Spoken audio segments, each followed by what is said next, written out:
တရားများနဲ့ပြည့်နှံ့နေတဲ့သင်္ခါရတရားလမ်းမှာခွေ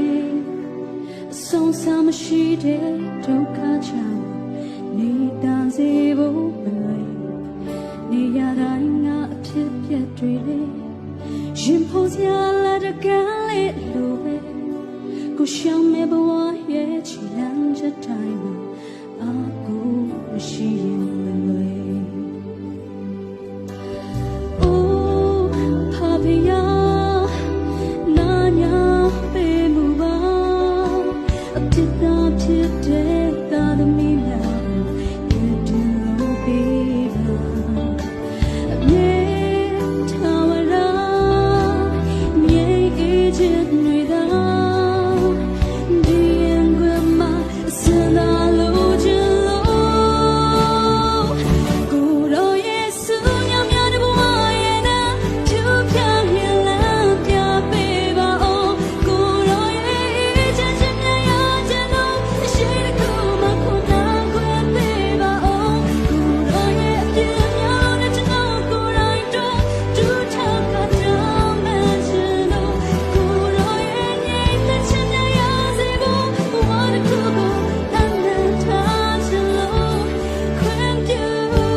ကျွန်တော်တို့ရောက်ရှင်မှာပြရှင်တိုင်းကောင်းချီးပေးပါစေ